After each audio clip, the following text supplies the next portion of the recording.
What is up, Rad Potential YouTube? I'm Mr. Rad, and welcome to today's video. It's time to put these two parts back together, or I guess together for the first time. So this is the built for boost stock Renesis engine aside from upgraded apex seals. Everything else that is in this engine pretty much came out of my green RX8. The engine is great. It popped a coolant seal. That's the only reason it had to be rebuilt in the first place. We did find a little bit of chrome flake on one of the housings, so we replaced the housing with a decent condition used one. However, other than that, this is a stock Renesis engine. And the reason that is, you're like, why didn't you upgrade things? Why don't you do dowels? Why don't you do all this fancy stuff that you generally know, everybody in the rotary world pretty much knows. You got to strengthen up these blocks if you want to make big horsepower. Well, here's the deal. A lot of you guys have stock RX8 engines. I want my car to be a nice street car. Therefore, relatable to you, stock RX8 engine, good driving, solid 250 horsepower, stock RX8 engine. So that's why this engine, we left it alone. Didn't put a ton of effort into it for the sake of, let's just make this thing work on a budget. And if you're asking, how much money is invested in this whole thing? We quantified it with pairs of seats. Okay, so I paid one pair of seats for the car. We paid one pair of seats for VersaTuner, which lets us tune the stock ECU. We paid one pair of seats for the turbo, so that's 3 pair of seats. We have approximately 1 pair of seats, maybe a little bit under, in all the intercooler piping stuff, so it's 4 pairs of seats. And then to rebuild this engine, which the original engine from Buzz, could we have fixed it? Maybe. Maybe you go buy another core engine or whatever. I don't know. You have to quantify how much you pay for another engine. We'll just assume, since it's still a used RX8 engine, that it could have been the engine that came in the car. One used housing, let's say $150. Apex seals, $300. So that's a pair and a half of seats. So what is that? 5.5 pair of seats. Soft seal kit, another pair of seats. So we're at 6.5 pair of seats.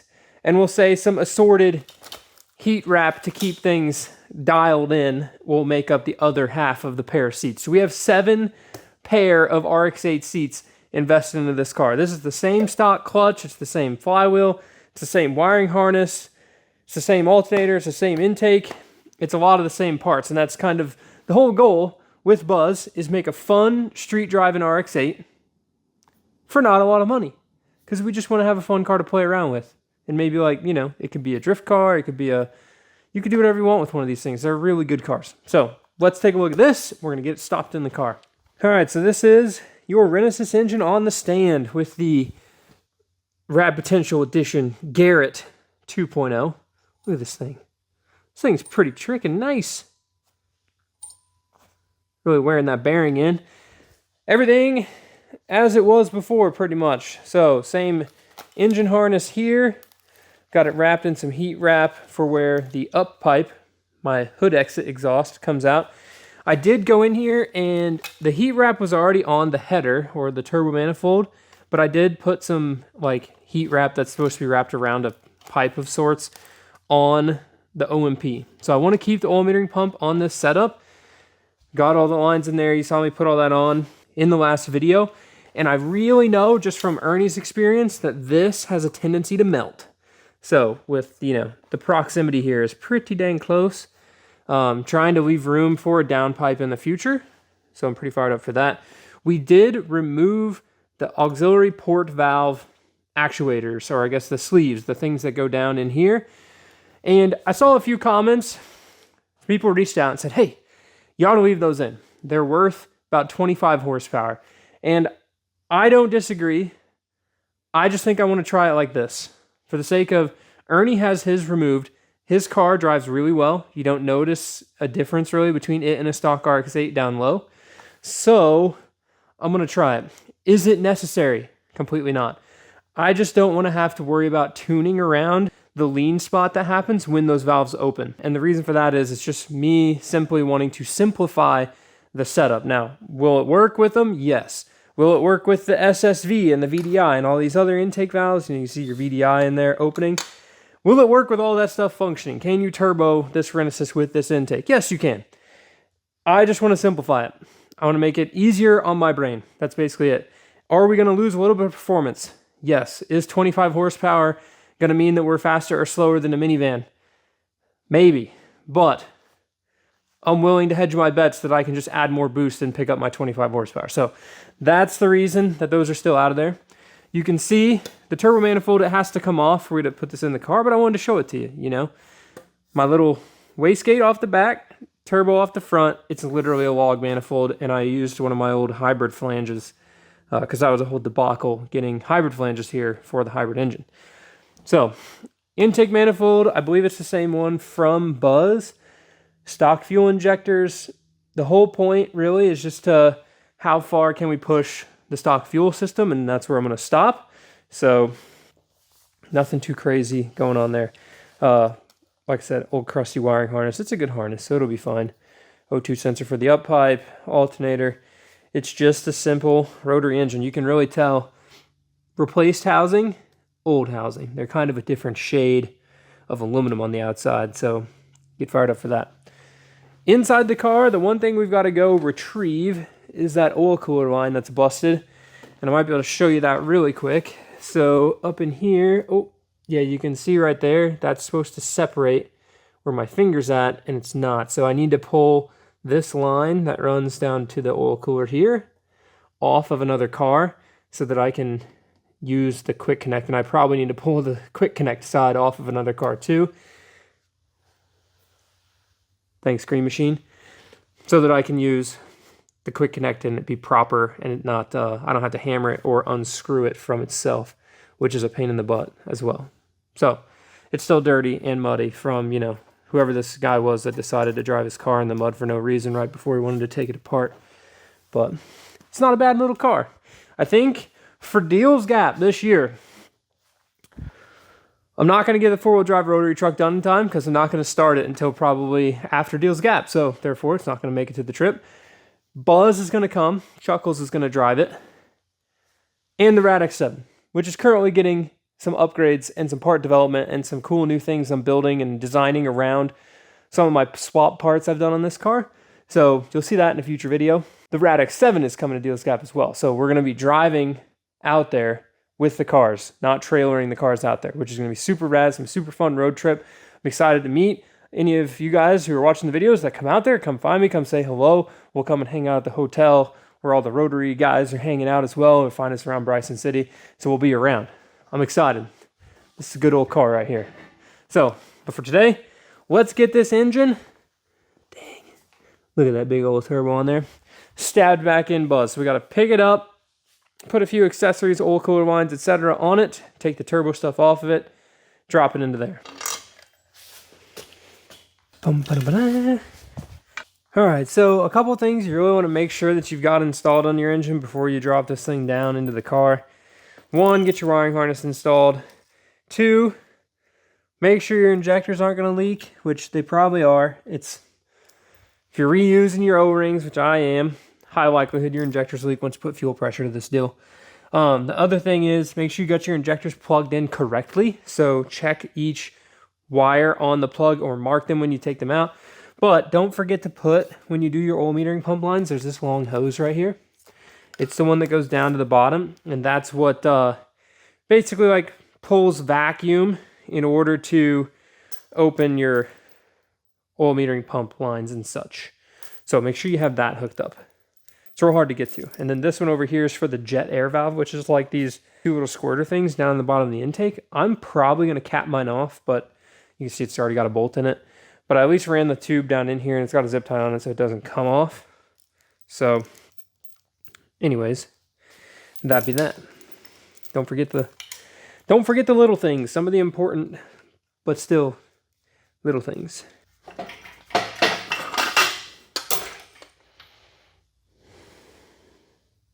Perfect. We're going to come in from this side, so I need the engine to be spun that way. Let's put that over here because that line is going to get in the way because it's stainless braided thing and it's all stiff and it's going to get in the way. It's going to be really annoying. Make sure our transmission lines aren't going to get stuck and our solenoid lines aren't going to get pinched between the trans and the engine.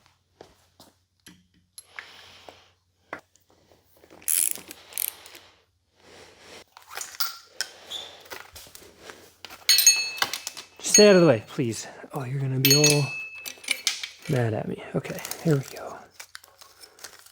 Need ignition coils now. Figure I might as well throw the plugs on it while it's out of the car, because doing this in the car is kind of a pain in the butt. I swear this stainless line is going to be in the way the entire time. There's never a good place to put that thing. Alright, trailing 2. Nice. Leading 2. Nice. Trailing 1.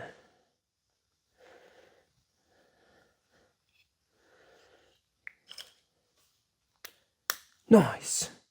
Leading 1. Nice. Now, plugging these in. Look at this. Braided line. Still in the way.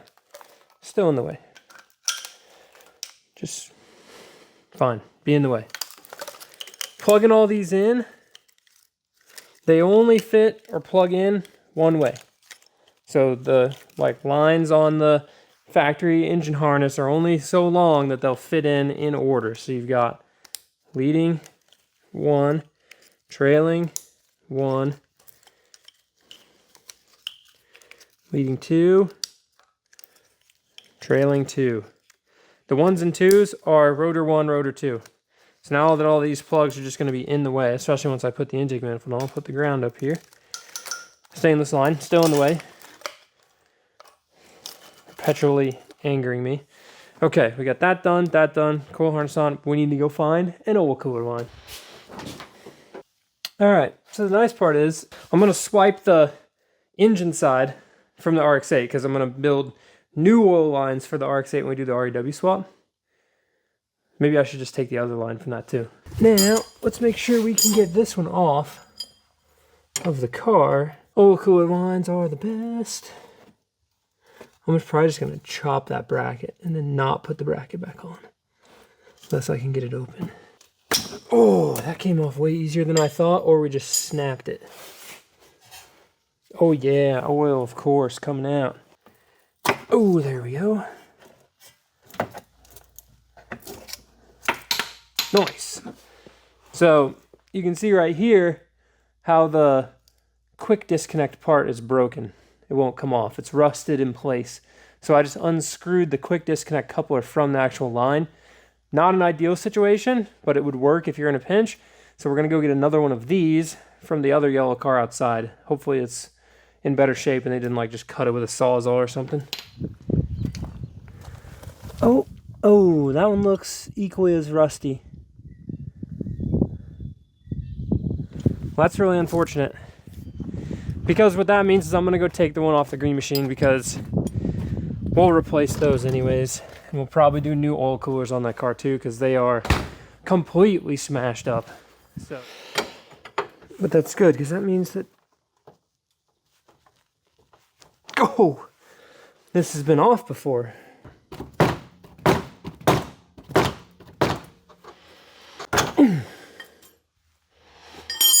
Now there's going to be a bunch of oil coming out of this one.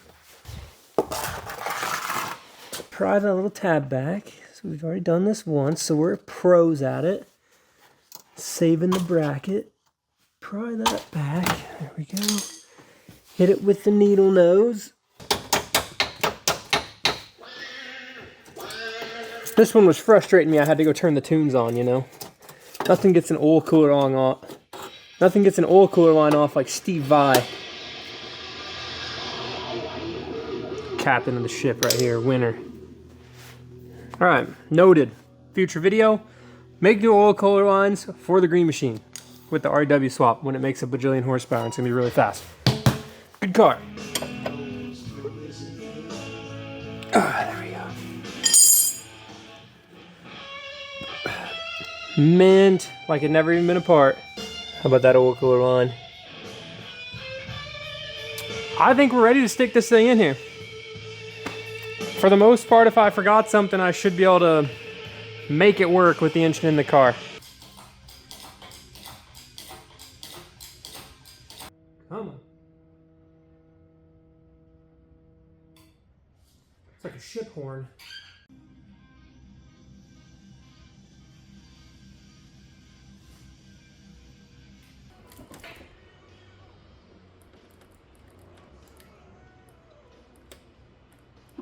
Ooh.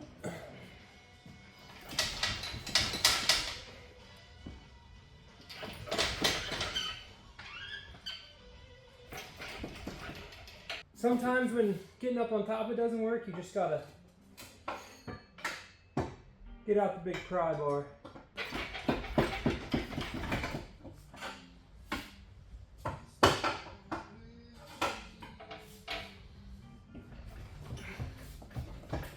There we go. So now we've got the engine attached to the transmission. We got to put the old turbo manifold on, which, if you remember us taking it off, was kind of a pain in the rear. But I'm hoping I can just pop this thing right up in here and it just go right on.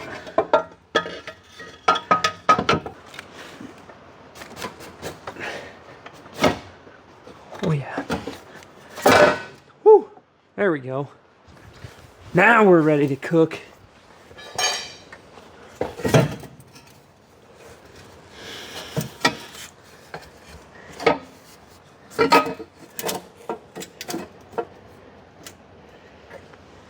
This is probably the most fun part about putting an RX8 engine in, is like getting the engine mounts back on the engine, because they gotta go up in through this tiny little hole in the side over here.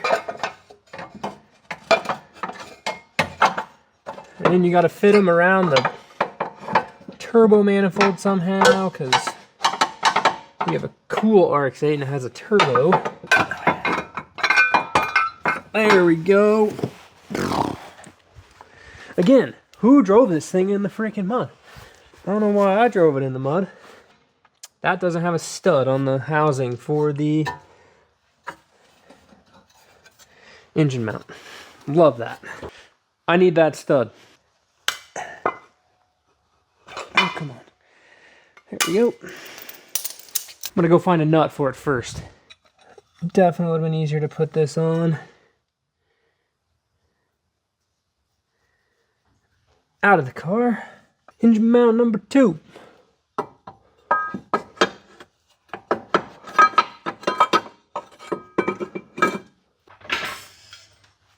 Engine mounted.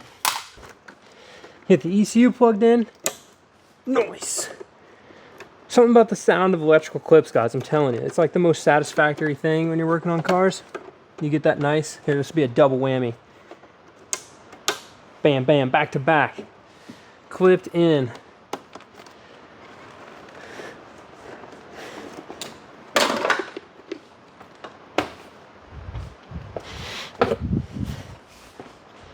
Figure we might as well put the already pre-melted lid back on, even though I could get the unmelted one from the green car.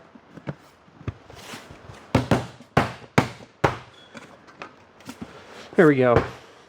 Proof. All right, now I'm gonna safety wire the SSV and the VDI open while we're thinking about it. Perfect. Now that both of those are wide open, we're getting all the airflow. This is hooked up. We don't really, ooh, the VDI vacuum actuator is loose. I need to tighten that. I would say I don't really need to hook up these vacuum lines for all this. I'm going to, just so the solenoids don't get mad for some weird reason of turning one on versus the other or whatever, but no vacuum leaks that way too. Need to run the transmission harness down the transmission. All right, so I really want to make sure, ooh, I'd have forgot that ground, wouldn't I? Let's put that out where I can see it. I really want to make sure that we don't have any fuel leaks before I put the upper intake manifold on. So we're going to put the battery in here. We're going to hook up the POS cable, positive. It's a good car.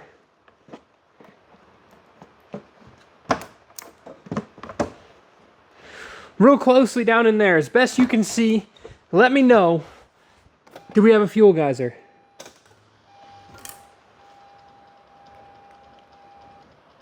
I don't think so.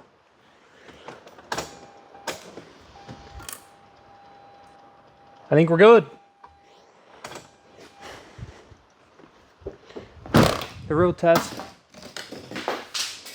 avalanche, it's just gonna be, oh yeah, we definitely had fuel pressure.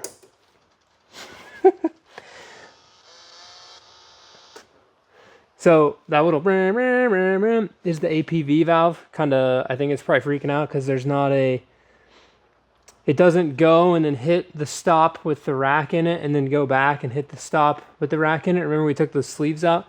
So that motor's probably freaking out. It's probably going to throw a code as well, but there's no way for me to like wire that open. So we just pull it out and I'll turn the code off in the car. You'll be all right.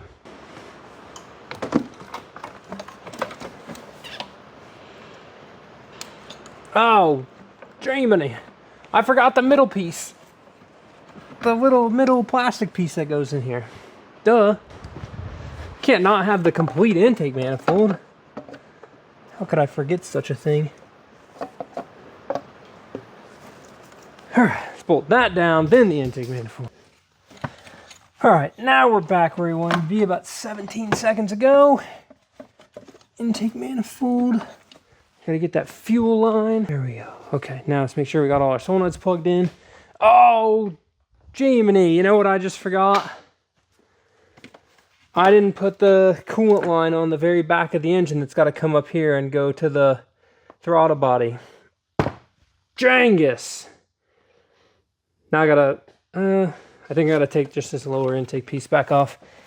Rework. Terrible. Okay. Oh, I might be able to reach that, but probably not.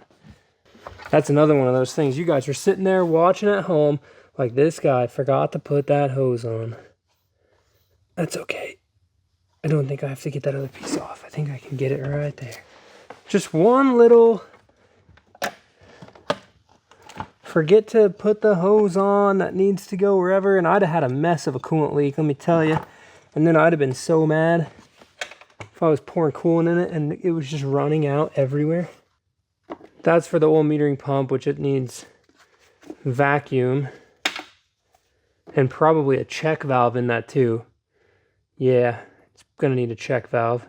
This is gonna need to go to the catch can or my catch bottle. Because of boost, this is gonna want a check valve in it, just like the brake booster has a check valve. So I'll need to go rob a check valve from something. I'm telling you, I have no idea where the T3 flange gasket went. No clue. It's probably laying in the skid plate or something. I know it's not in my fan, so that's a win. Both the fans spin freely. So I guess it's getting a fresh one. We don't need any exhaust leaks, you know? The moment that I've been waiting for. Finally, we get to put the Garrett 2.0 back on buzz. Oh, listen to that. Nice. All right. The cute little guy. Let's get this baby on here. So pumped. This is what we need. It's like back to the very beginning when we were originally turboing it. Getting the turbo on is so nice. Hook the drain up while everything is free. So it's kind of hard to get on. Otherwise, okay, there we go. That's gone forever. Down in the skid plate now. I'm so ready to hear this thing make noise, guys. It's gonna be so rad. Just fresh compression. Everything Buzz has been lacking for its whole life, fixed with a new engine. Got it. Sweet. Finally, the old stainless braided line that was giving me trouble this whole entire time. I think I want you to go under that AC line. There we go.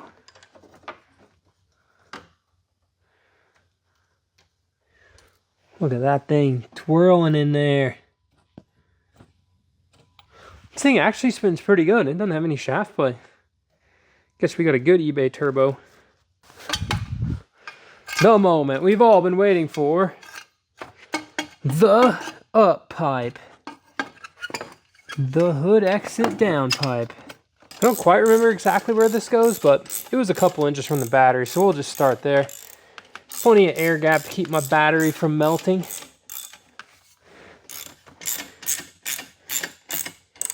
I'm blue from my rain cover that I used the other day. Sick. I think everything's done down there, so I can put the intercooler pipe in. This one's a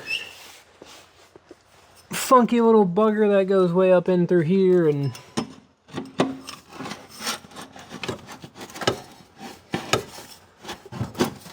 oh, come on. There we go. Okay. That's gonna get clamped on down there. And then since Buzz is intercooler coupler central, we have every single coupler you could ever want. All the joints. We got another coupler up here. And then, because it's also 4 PSI of boost, there is not a single bead rolled edge on any of this. Unless there was a factory one that was already put on the pipe and I just so happened to use that section of pipe. No bead rolls allowed on Buzz. I'm not making enough boost for that sort of nonsense. All right, there we go. So close to making this thing make some noise here in a bit. All in a morning's worth of work here, just getting this thing put together. Nothing too complex, it's just an RX8 with a turbo. Forgot to put this coupler on. Come on. Easy peasy. Honestly, RX8s are, unless it's like a single turbo FD RX7 or like something that's custom built, these cars are the easiest out of most of the rotary cars to work on in factory form. Like if you got to deal with a rat's nest on a GS LSE or even the rat's nest on an old carbureted car, I'm talking like OEM spec, like an all original rotary car, the RX8's the easiest to work on. If you've modified your rotary car, then it's pretty easy to make the RX8 a daunting task of mechanical, you know, having to fix an RX8 can be a lot harder than working on the Brown Recluse with a 48mm IDA, no vacuum lines on the entire thing. And it's just, yeah, that car's easy. This is like, compared to that though. What am I getting? I got distracted because I was telling y'all about cool old rotary cars. And I need, what do I need? My 10 mil. We're tightening up.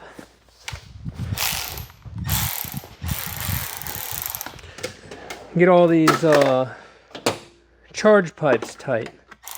That's what we're going for here, right? Yeah.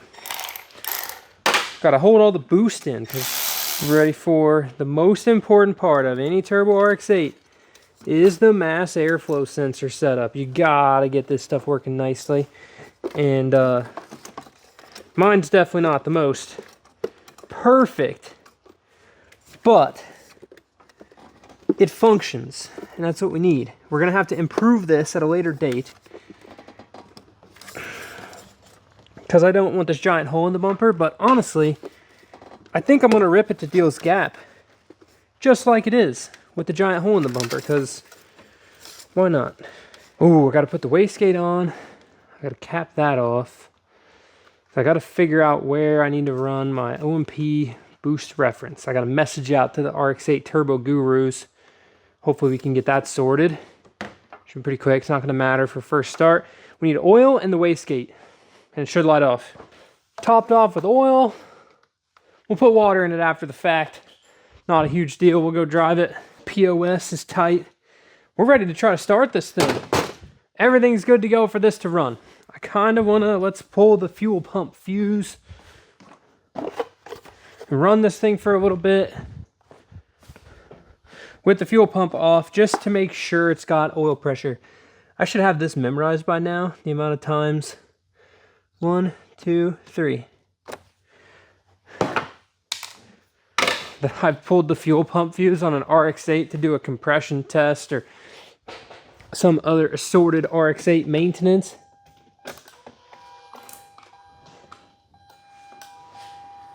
All right, let's crank it. I mean, I assume it's gonna crank, so. Jangus, okay. There's a ground loose or something because I lost all my power. Hey, how about that ground on the intake manifold? What did I say? I was gonna forget that? We forgot it. The bolt is over here. Whoa, that was loud. All right, I get it. You woke back up. Now we're making noise. Crank for me. I know I got the grounds on the engine. I got the starter all tightened, hooked up. Let's go.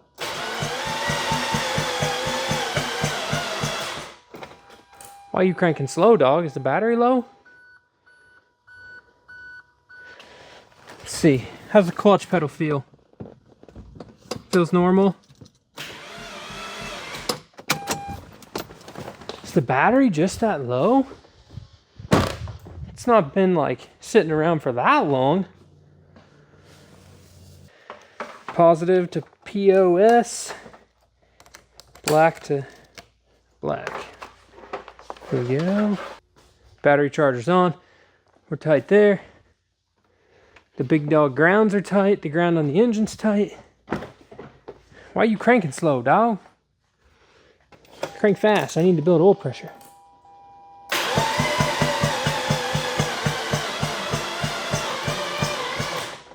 We're going to have to let this battery charge, and I'm going to have to revisit this.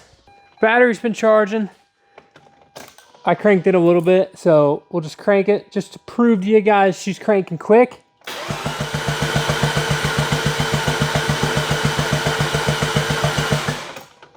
Now we're going to put the fuel pump fuse back in and light this thing off.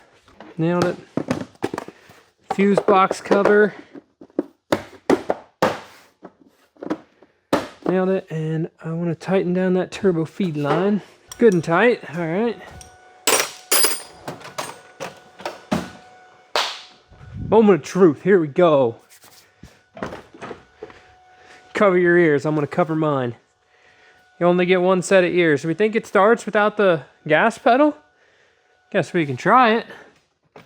Come on, old Buzz.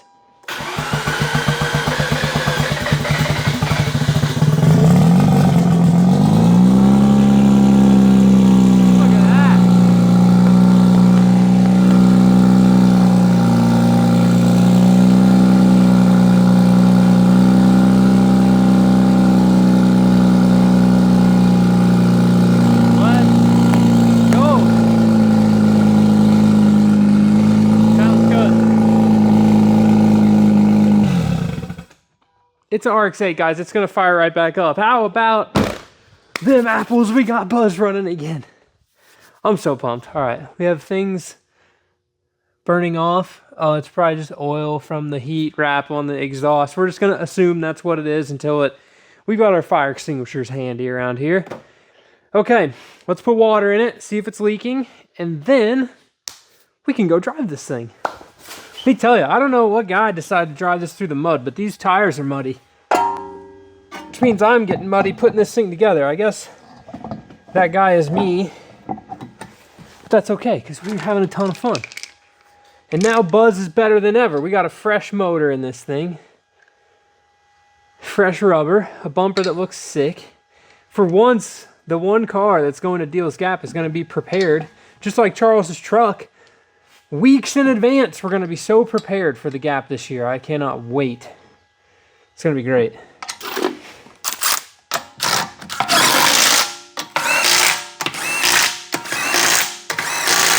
Put me on a NASCAR pit crew. Ready.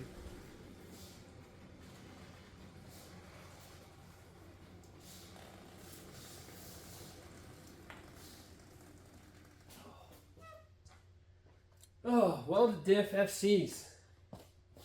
Not the most fun thing to push by yourself. Albeit it would start, I just have to, why start it to go 10 feet? Come on, foot traction.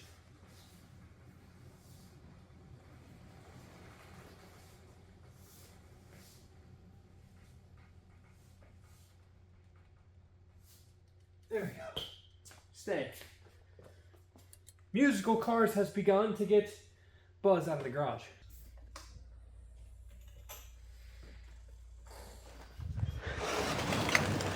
Oh, what a lovely, bleak, rainy day for the storms here in the Midwest. Torque the wheel, lug nuts.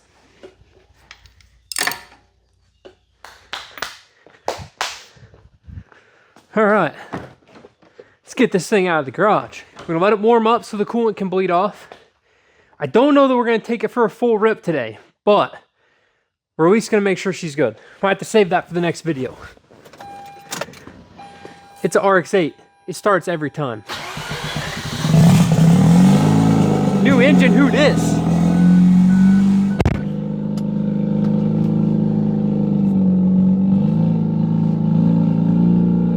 I know how close I am to that.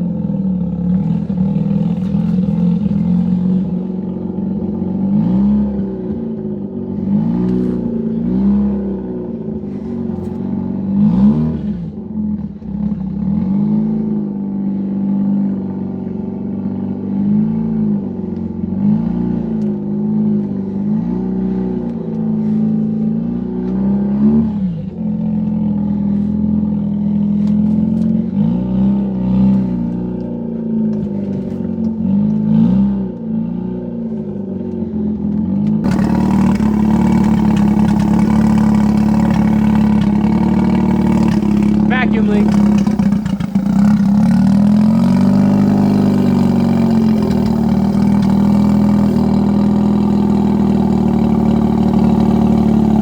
Now it sounds much happier. That's just water, I think, boiling off of the exhaust heat wrap. Idling smooth now.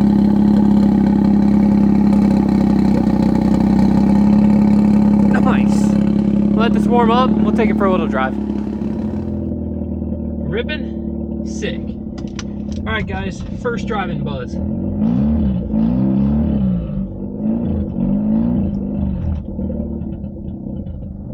can already tell, one, my tuning is still terrible. Two, we still have some stuff burning off from the exhaust, so that's okay. Or we have like a water leak somewhere, but it's not hot yet, so I think we're good.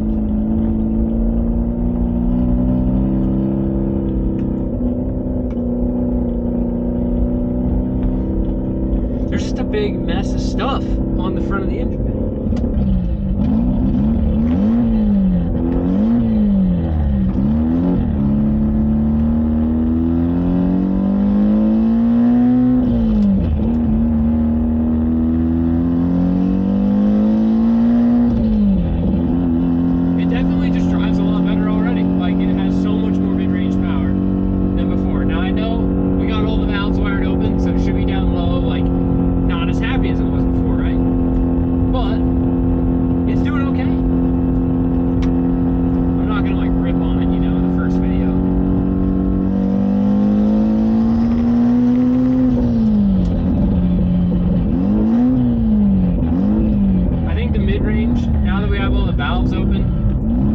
Definitely gonna need some dialing in, you know, and I'm surprised it's idling as good as it is anyways.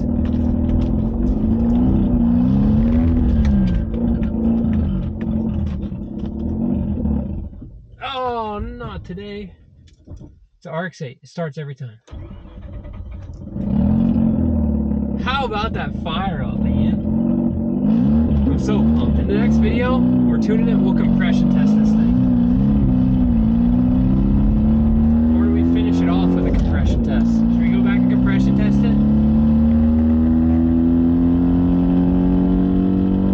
I don't have an AFR gauge, and this is a good engine. I'm really hesitant to just floor it and see what it does.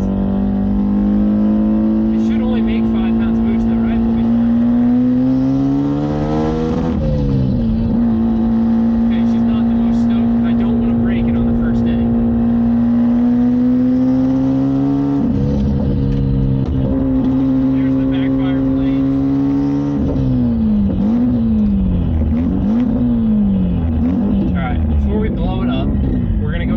Test it because we need to know.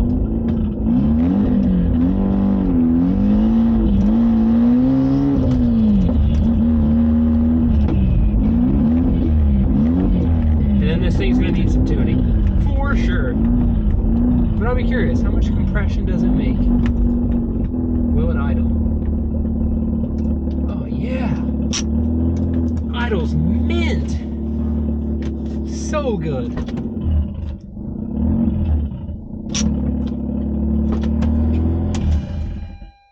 It's RX8. It starts every time.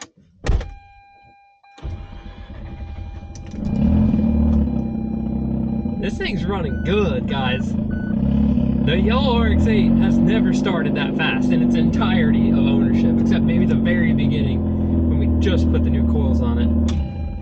All right, let's compression test this beast.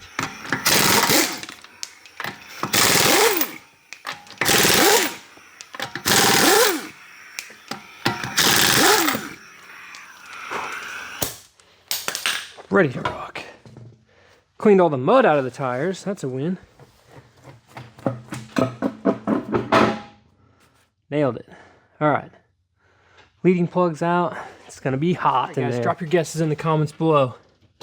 What are the compression numbers? Fresh built engine. It has only the miles and runtime that you've seen in this video on it. That's it. My guess,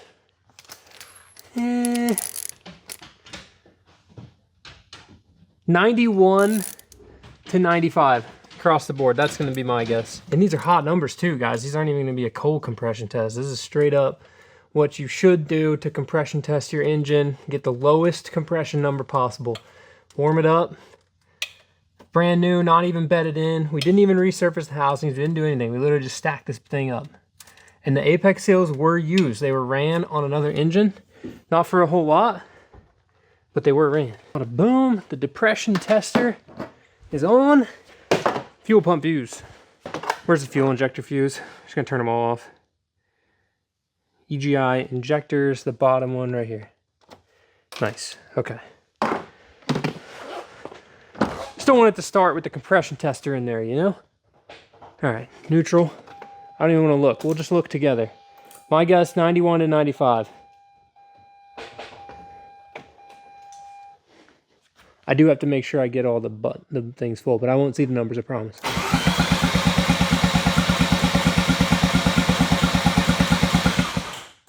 Okay. I haven't looked yet. I'm gonna see it the first time you see it. I'm looking through the camera screen only. Oh! Dang, in the 70s and the 60s? There's no way. It starts too good for that. I guess it's going to have to build back up. 72, 67, 67, 71. 60. That's not 90s. That's not ideal. Maybe there's still some super glue holding it together. That was the rear rotor. So let's check the front. So here you go. Here's your close up of the front rotor. 79, 77, 75, 77, 75, 73 corrected. It's not really the most perfect numbers that we want to see for a used rebuilt engine, or just a, you know, the time and effort it takes to rebuild an RX8 engine. But for the sake of how many pairs of seats we have invested in this engine, it's a relatable engine rebuild. So it's not like we went out and spent $3 grand to $4 grand rebuilding this engine. This is like used parts we got laying around, put back together. Well, this thing's, it's probably that APV valve freaking out. But it's all used parts, guys. So it's like, you got to put some miles on these things for the apex seals to bed into the housings, for the housings to bed into the apex seals. You know, we reused the side seals, but it does have new corner seals. I didn't go through and re-clearance all the side seals. We just put them back where they were. So the definitely, you know, could be some compression that we could gain in those areas, right? But for the sake of, what do we got? Apex seals, soft seals, new corner seals, and springs in this engine. So just right there, all those things alone, that's like $900. That's 3 pairs of seats. I think I forgot the corner seals in the previous tally. So what's that? 8 pairs of seats total. So literally, guys, for $2,400, we have a turbo RX8 that runs and drives, that makes a little bit of horsepower. It spits flames out of it. And honestly, it's just a ball of a car to tinker and work on. And that's the whole point of the car. The point is, we don't want to make 6,000 horsepower. It's like impossible with a rotary. Like, you really need to set your expectations of that 500 to 600 horsepower is really like sustainable, reasonably affordable horsepower number with a rotary. So for us, we want to make 250. We want to have a car that keeps up with minivans, and we just want to be able to have a fun time in the garage turning wrenches. And that's what I want to inspire you guys to do. Is like, you don't need $10,000 and a crazy, you know, REW swapped RX8 or a full restoration of a first gen or anything like that. Like, go out there, get you a cheap RX8 and just tinker with it. Yes, is it worth what I have in it? Maybe. I could probably sell this car for $3,000 or $3,500 as it is. Like, it's pretty rough. Cracked windshield, terrible paint. Still got the smiley face though. You know, it's a decent 150,000 mile RX8. So are you going to lose money? Maybe. Are you going to have a lot of fun doing it? Yes. Are you going to learn stuff doing it? Yes. And that's the whole point to me, is like, what can we learn? What can we have fun with? So with that, that's going to be the end of today's video. I'm going to put this back together and it's going to fire right up because it's an RX8. It starts every time, even with its lowish compression. Not that we made it any better, but at least we have 6 intact apex seals right now. And then I'm going to get back to working on the RX7 over there. So with that, thank you guys so much for watching the video. I'm stoked to have Buzz back up and running with basically just leftover stuff from other cars laying around. And I'm excited you guys are excited. It is now April radness, or we're just going to say every video is full of radness. So with that, live a life you don't need vacation from and keep it rad. It is still kind of depressing. Every time I get this tester out, depressing numbers. I don't think I've ever gotten my compression tester out and compression tested an engine and been happy with the numbers. Because you have a good brand new engine like that one, you expect it to be like 120, and then it's 113, and you're like, ah, dang. The negative always somehow prevails whenever you get the depression tester out. Not this is a bad product, the compression tester. This is an awesome tool to have. But honestly, it just, if it starts, why even check the numbers, right? Peace, guys. It's an RX8. Starts every time.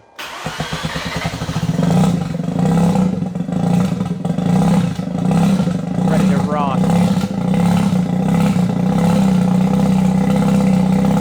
Oh, yeah. Sick. Good car.